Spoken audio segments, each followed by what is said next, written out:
불의 난. 그건 뭐 가슴 속에서 불이 불불 이제 일어나는 게 이제 불의 난이죠. 그래서 이제 그걸 먼저 이제 시작을 했습니다. 번뇌가 이제 우리를 그렇게 고통으로 집어넣는 것입니다. 그런데 이게 환난을 당하면, 장사하는 사람이 환난을 당하면 물건 잘 팔리는 게 딱 끝난대요. 그리고 환난을 당한 이제 그 경지에 다다르면 들어오던 재물, 물자 이런 게 딱 끊어지고, 그 다음에 친절하던 사람들이 다 자기를 냉대한답니다. 아, 그럼 내가 환난에 있군. 왜? 다들 슬슬 피한대, 자기를. 환난입니다, 그게. 그 다음에 그 위실력이며 약위 대소소표라도 친기명하면 즉득천처하고, 만약 물에 빠져서 떠내려가더라도 그 이름을 일컬으면 곧 얕은 것을 얻게 된다. 약위 대소소표. 표는 이제 물에 떠들어서 흔들려 나가는 거죠. 이게 뭐냐면 여의 순환, 이게 이제 순환이라 그러는데, 순환은 내 스스로 빠지는 겁니다. 화나는 그 화나고 그러는 건 남이 이렇게 주기도 하고 내가 내 스스로 하기도 하고 남이 주기도 하는데, 이 순환은 내 스스로, 내 전적인 내 책임이에요. 노름에 빠진다거나 증권에 빠져서 이때까지 모은 거 다 날리는 거, 그게 순환이에요. 그게 순환. 물에 떠내려 보내듯 이때까지 쌓은 공이 다 떠내려가는 것. 그래서 득천체. 그렇더라도 관세음보살 이름을 일컬으면 얕은 곳으로 오게 되는데, 즉 방향을 잡아줘요. 자기 방향을 잡아줘요. 그래서 우리가 사는데 힘이 덜 들고 가볍게 살 수 있게 방향을 잡아준다는 겁니다. 그 다음 야교 백천만억 중생이 위구 금은유리와 차거만호와 산호박 진주 등보하여 이보대해야 할세. 이게 이제 칠보를 구하려고 이제 들어가는 거죠. 이보대 바다로 들어가는 건데, 이 바다는 우리 인생 살아가는 삶을 얘기하는 것입니다. 그래서 이제 이 산호박 진주 등보해서 제가 이제 이거를요, 사실 여기서 지금 이 법화인 공부 여러분과 같이 하기 전에는 유리는 그냥 저 유리인 줄 알았어요. 뭐 유리 찾아볼 것도 없고 사전도 보니까 유리 그렇게 돼 있고, 왜 뭐 모래 뭐 규소에서 이렇게 나와가지고 뭐 열을 녹이면 유리 되잖아요. 근데 이번에 보니까 유리가 그게 아니라 돌의 종류인데, 이게 나오는 나라가 이렇게 정해져 있더라고요. 어디서 나오느냐면 바라나국에서 나와요. 바라나라는 나라에서 유리가 나오는데, 돌인데 보배예요. 돌인데 이 다이아 같은 뭐 이제 보배예요. 돌 속에서 있는 것인데, 그래서 다른 나라에서 잘 안 나오는 그런 보물입니다. 바라나라고 지금은 이제 없어졌나 봐요. 그 나라가 옛날에 석가모니 부처님 살아계 있었을 때 소국 바라나국이라는 데서 중동 쪽이에요. 그런 그쪽이죠. 그쪽 인도 뭐 그쪽 예.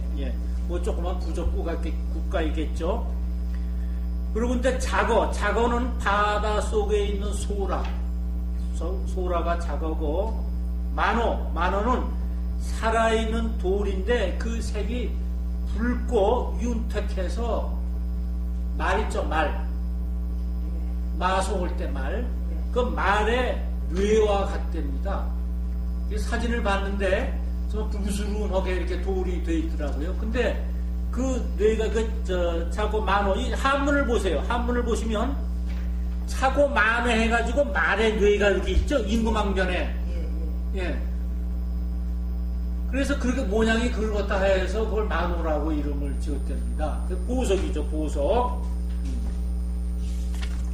그 다음에 이제 이런 칠보가 있는데, 그 뭐를 비유한 상징한 말인가? 우리가 가르침을 주시려고 그러는 거니? 금은, 유리. 왜 수많은 수백 백천 가지 보물이 있는데 왜 이것까지 요것만 넣겠어요? 이 보물이 저희한테 시사하는 바가 있기 때문에 이런 보물을 넣으셨을 거예요. 그래서 금이라는 건 뭐냐? 뭐 잘 아시다시피 금의 성질은 뭐 자기가 갖고 꾸는 대로 자기가 닦는 모습대로 움직이는 게 그게 금의 모습입니다. 금의 모습. 그러니까 자기가 살아온 모습대로 이 세상은 대답을 해줘요. 그게 여시아문이에요. 여시아문.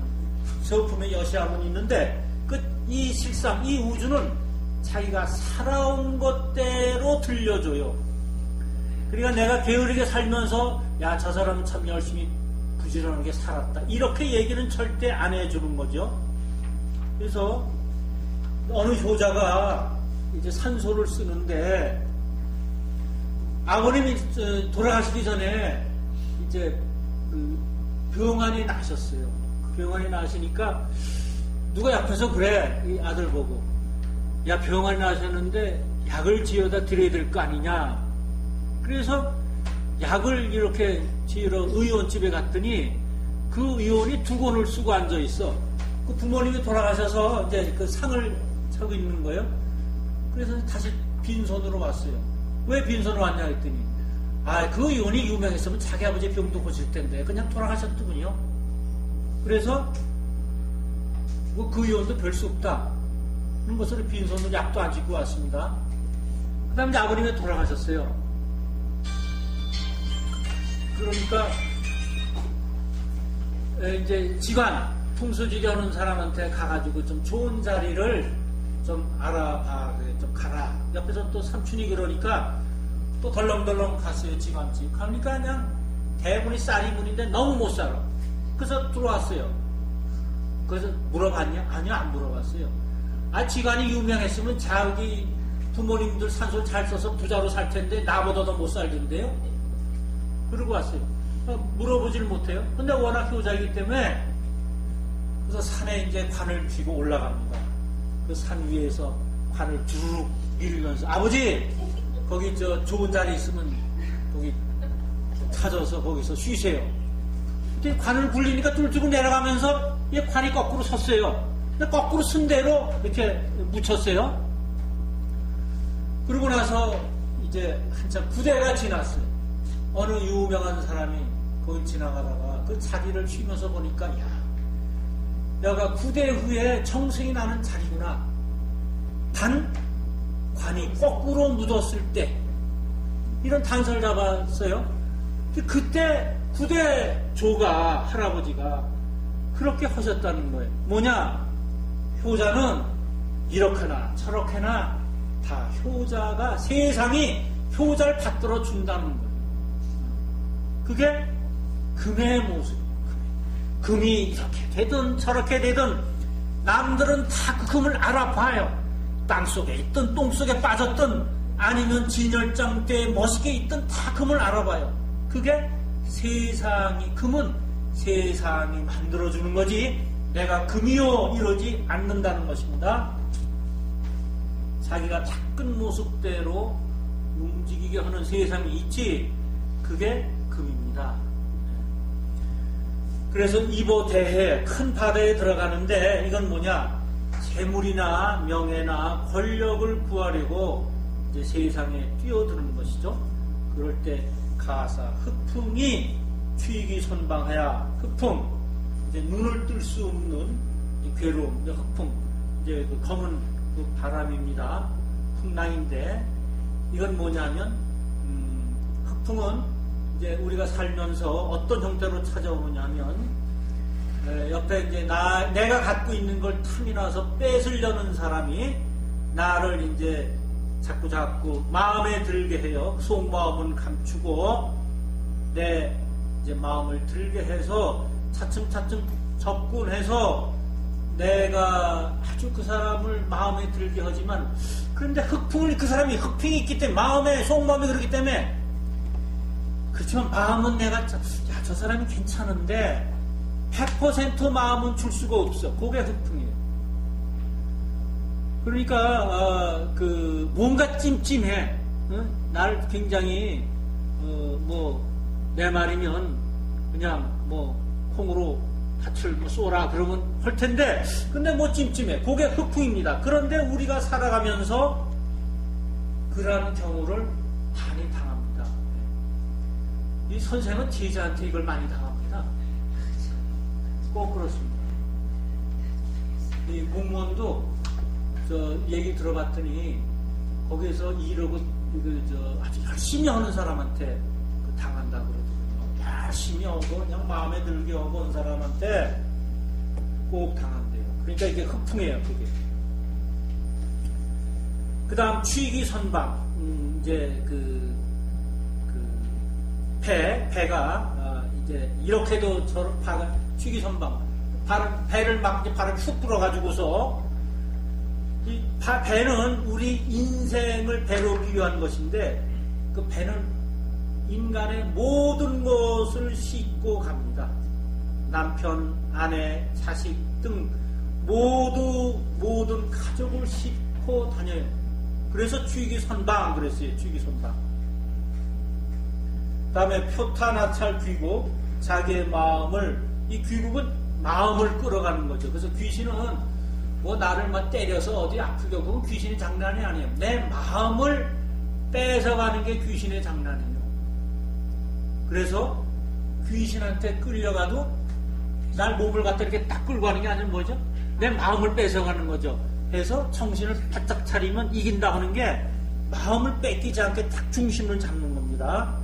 근데 이게 지난번에 말씀드렸었는지 모르지만 이 귀신한테 한번 마음을 뺏기면 다시 중심 찾기가 힘들답니다. 그래서 오늘 딸을 결혼시켰는데 내일 사위가 노름꾼이다 하면 딱 이혼을 시키라 그러셨어요. 절대로 돌아오지 않는다. 그러면 사기꾼이 되면 온 집안 식구를 다 사기꾼으로 만들어요. 이런 거짓말, 저런 거짓말해서 또 친정 가서 돈 구워라. 또 가서 또 거짓말에 돈 나오죠. 그거 다 떨어지면 또 다른 친척 가서 또 거짓말에 나오죠. 다 사기꾼 만들어요. 그래서 딱 끊어야 돼요. 이건 아주 과감하게 끊어야 돼요. 뭐 손가락 자르고 뭐 발가락 자르고 소용없어요. 왜? 팔고 뿌리를 뽑아야 되는데 그건 어떻게 해야 되는가? 이거는 그 머리 깎고 정말 산속에 들어가서 도 닦는 수밖에 없어요. 내가 어쩔 수 없이 파투나 노름에 빠져드는 걸 가지고 있다. 그럼 지금은 어려워서 안 하지만 돈 벌면 그거 또 혼난 말이에요. 틀림없이 하거든요. 그러니까 돈 벌어가지고 딱 끊고 산속에 들어가서 그 돈을 그 자식을 주든가 누굴 주고 자긴 가야 돼요. 그래서 인생을 맞춰야지. 보면 뭐 남한테 대우도 못 받고 그렇게 되는 것입니다. 그래서 아까 귀국, 귀신의 나라는 바로 이제 우리가 그 형평저울처럼 수평으로 사는데 한쪽을 너무 기울이게 하면 안 된다. 그러니까 이것을 알아보는 게 내가 그러면 저 세상에서 이 세상으로 올 때 재물은 얼마만큼 가지고 왔고, 사람마다 다 각자 다르잖아요. 이병철 씨나 정지영 씨는 크게 가져와서 자기도 충분히 먹고 우리나라 국민을 먹여 살리기 위해서 애쓰는 큰 그릇을 가져왔는데 쬐끄만 그릇을 가져온 사람이 이병철 씨나 또는 정지영 회장처럼 되려고 하니까 이게 고통이 생기는 거예요. 그러니까 자꾸만 이제 그런 것만 계산한다고요. 제가 사실 대학원 오기 전에 오파상 몇 년 해봤습니다.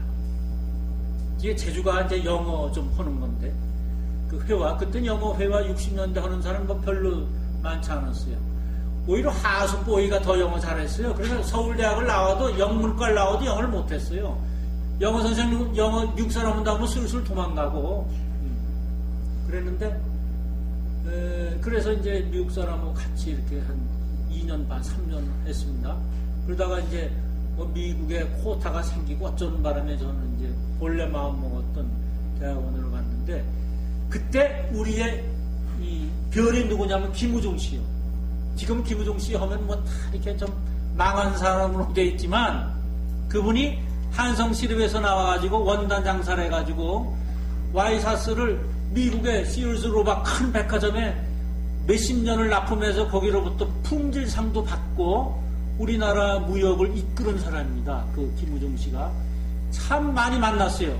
저 계약도 많이 했고 참 소탈하고 욕심도 없는 것 같고 뭐 하는 게 없어요. 받은 뭐 5, 6, 9, 9밖에 없고 뭐 골프도 안 치고 뭐 아무것도 안 해요. 그냥 일만 해. 근데 지금은 뭐 그분에 대한 평가는 여러 가지입니다만, 자왕 그때 우리가 오파상하는 사람이 명동 조선호텔 그쪽에서 이랬습니다. 난 다 김우중 될 거야. 제2의 김우중. 근데 된 사람 하나도 없어요. 다 자기 그릇만큼 사는 거지. 네. 그 다음에 야규 내지 1인이라도 한 사람이라도 한 가지라도 한 사람이라도 옳게 살면은 관세음과 연결된다는 거예요. 즉 뭐냐, 우리 식구 10식구인데 그 중에 한 사람이 출세하면 우리 10식구가 다 출세하는 거예요. 다 10사람 다 출세해서 우리 가문이 올라가는 게 아니에요. 그런데 한국은 특히나 이 출세에 대해서 외국보다 더 자유로워요. 외국은 사회적 신분이 한 번 이렇게 올라가는데, 한 계단 올라가는데 30년, 40년, 100년이 걸려요. 왜? 사회가 안정됐기 때문에. 우리는 어저께까지 농사해도요, 오늘 아들이 보시에 딱 붙으면 나는 1급으로 올라가는 거예요. 최상급으로 올라가는 거예요. 그 사회 신분 상승이 우리나라처럼 자유로운 데가 없잖아요. 미국이 기회의 나라 아니에요. 그건 2등이에요. 우리나라가 기회의 나라예요. 우리나라가. 그게 야규 내지 1인이라도 많은 사람 중에 한 사람만 똑똑해도, 한 사람이 지도자가 나와서 우리나라를 이끌고 배고픔 가난에서 구하는 거지, 그 지도자 많이 나오면 쌈나요. 그러니까 지도자 한 1인이라도 관세음을 연하면 모두 다 구원을 받는 거예요. 그래서 칭관세음 보살 명자면, 칭이라는 것, 칭은 뭐냐? 관세음 보살 칭한다는 건 내가 관세음 보살의 표상인 대자, 대비한 마음을 생각한다. 이게 칭입니다. 따라서 경을 자꾸 보고 깊이 들어갈 때 문제를 해결할 수 있는 힘이 생긴다 하는 거예요. 그 칭이라는 것은. 그래서 즉득천체, 그 무엇을 해결하는 거죠. 그래서 관세음 보살, 가사풍이 취기 선방에 포타 나찰 귀포든 야교 내지 1인이라도 한 사람이라도 칭 관세음 보살 명자면 시제인 등이 개득해탈납니다. 관세음 보살 명자면, 명자 이름을 하면, 그러니까 남들이 관세음 보살이라고 부르게 되면 어느 때 이렇게 되느냐면요, 어려운 사람을 많이 도와주고, 요새 그런 분 계시죠? 전 볼면 자꾸만 기부하는 연예인도 있어요. 근데 많이 벌더라고요. 뭐 50억씩 막 허대요, 보면. 아마 그렇게 하니까 또 누가 그 사람한테 자꾸 뭐 이렇게 돈을 주고 그럴 거예요. 그런 기회를 주고. 또 어느 기업은 어느 화학회사인데, 그 사장님은 정말 수백억을 또 이렇게 벌면 또 주고, 또 서울대에다 바치고 또 하고 그러셨더라고요. 그분이 소원은 나는 먹고 살게 충분하다. 그러니 사회에 기부한다. 또 회사도 뭐 재벌처럼 잘 되고 그렇게 돼요. 이게 뭐냐? 명자는 그럴 때, 그 이름, 그럴 때 훌륭하다는 말을 듣게끔 하면, 야, 그분이 참 대단한 분이야, 이런 말을 듣게 되면 그때 7가지 난에서 벗어난다. 그런 사람은 7가지 난을 이렇게 받아가지고 녹슬지 않습니다. 왜냐? 벌써 남이 다 이렇게 비켜가게 만들어요. 비켜가게. 옛날에 이제 지금은 그게 어느 정도 되는지 모르지만, 만석군 하면 그 대단한 이제 그 부자랍니다. 근데 만석할 때까지 한 번도 식구가 다친 일도 없고, 병 한 번 안 나고, 감기 한 번 안 났어요. 근데 어느 날 하루 딱 오는데, 거기에 이제 하인이, 서방님 큰일 났어요. 독수리가 와서 병아리를 가로채 갔어요. 그래서 그 부자가 생각합니다. 아, 내 운은 여기까지다. 자, 광문을 열어라. 그래서 쌀과 곡식을 동네 사람한테 나눠줘라. 그걸 나눠주기 시작을 했어요. 근데 얼마 안 있어서 이제 난이 났어요. 그 민중 봉기랄까, 도둑이 들어왔어. 그러니까 제일 부잣집 그 집에 가서 막 이제 막 묶어두고 뭐 돈 내라 어쩌라 하는데 그 주위에 보니까 도둑은 보다 수많은 동네 사람이 창과 이런 곡괭이 같은 거 무기를 들고 와서 도둑을 에워싸고 있는 거예요. 너 저 사람 건드리면 우리가 너희들을 다 죽인다. 동네 사람이 주위를 구하는 거예요. 그 부하자를. 그건 평소에 그 사람이 자기 부릇을 알아서 난 만이다. 그러니까 이 더 넘치면 안 된다. 넘치는 건 다 나눠준다. 이런 게 명점. 그러니까 칠보가 녹슬지 않는 겁니다. 자, 오늘 여기까지 하겠습니다. 네, 감사합니다. 고맙습니다.